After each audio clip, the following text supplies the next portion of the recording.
The voice of the rain, वर्षा की आवाज़, वॉल्ट विटमैन के द्वारा रचित यह बहुत ही सुंदर कविता है जिसका शीर्षक है वर्षा की आवाज़, the voice of the rain. यह कवि बहुत ही सुंदर तरीके से अपने शब्दों में वर्षा को वर्णित करता है। यह उससे कुछ प्रश्न पूछता है, साथ ही साथ उसके द्वारा किए गए कार्यों को भी यह वर्णन करता है। Okay students, we are going to start the translation of this beautiful poem. Pay attention to the translation. Let's start it. And who art thou? Said I to the soft falling shower, which stands to tell. Gave me an answer, as here translated. I am the poem of earth, said the voice of the rain. कवि ने वर्षा से पूछा, उसकी हल्की हल्की हल्की गिरती बौछारों से पूछा कि तुम कौन हो। और इस पर आश्चर्य की बात यह थी कि वर्षा की गिरती बौछारों ने उसे उत्तर दिया, मैं धरती की कविता हूँ।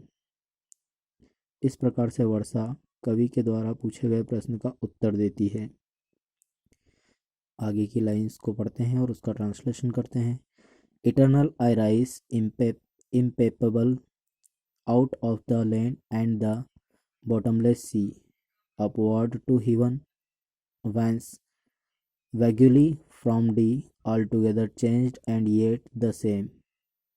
आगे जब कवि वर्षा से प्रश्न करता है कि तुम कौन हो, तो वर्षा की बूंदें जो है कवि को उत्तर देती है कि मैं धरती की कविता हूँ।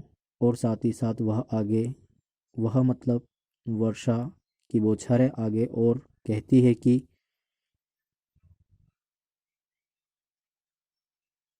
यह स्पर्श द्वारा अनुभव नहीं की जा सकती है तथा यह पृथ्वी तथा गहरे सागर में जन्म लेती है। साथ ही साथ आगे वर्षा और बात करते हुए बताती है अपनी आवाज़ के द्वारा, अपनी बौछारों की आवाज़ों के द्वारा बताती है कवि को कि मैं ऊपर आकाश की ओर चढ़ती हूँ।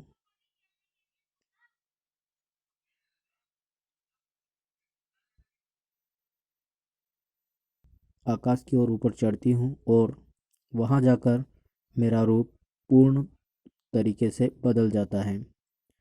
I descend to leave the droughts atmis dust layer of the globe। वर्षा की बूंदें आगे कहती है कि मैं ड्राउट्स का अर्थ होता है सूखा, एटोमिस का अर्थ होता है छोटे छोटे रेत के कण, डस्ट लेयर धूल की परतें तथा ग्लोब मीन्स संसार। वर्षा की बूंदें कहती है कि मैं जब नीचे गिरती हूँ तो सूखा, साथ ही साथ प्यासे लोग, प्यासी धरती और रेत के कण, धूल की परतों और इस पूरे संसार को नहलाती हूँ। लेव का मीन्स होता है नहलाना।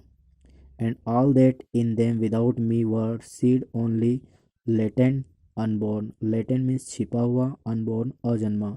आगे वर्षा की बौछारें कवि को बताती है कि मेरे अलावा सभी मेरे अलावा वर्षा की बूंदें आगे बताती है कि वे बीज जो धरती के नीचे छुपे हुए पड़े हैं, जो कि अजन्मे हैं, उनको मैं एक नया जन्म देती हूँ। And for ever by day and night I give back life to my own origin. साथ ही साथ वर्षा की बौछारें कवि से बात करते हुए कहती है कि अपनी आवाज़ के द्वारा कवि को बताती है कि दिन और रात लगातार मैं जो हूँ गिरती हूँ ऊपर से और बरसती हूँ, और साथ ही साथ मेरे उद्गम स्थल को भी जीवन प्रदान करती हूँ। And make pure and beautify it, और उसे और भी सुंदर बना देती हूँ। For song issuing from its birthplace after fulfillment, wandering, rake D और unrake duly with love returns। वर्षा एक गीत गाती है। यह गीत उसके जन्म स्थल से आरंभ होता है। यह इधर उधर भटकती घूमती रहती है, चाहे फिर कोई इस पर ध्यान दे अथवा ध्यान नहीं दे। अपनी पूर्ति सिद्धि करने के पश्चात गीत उचित प्यार से लौट आता है। इस प्रकार से यहाँ से कवि और वर्षा की बौछारों के बीच हुए संवाद को कवि अपनी सुंदर सी कविता के रूप में वर्णित करता है, जिसमें हमने देखा इसका beautiful translation. I think you have understand it. Thank you students.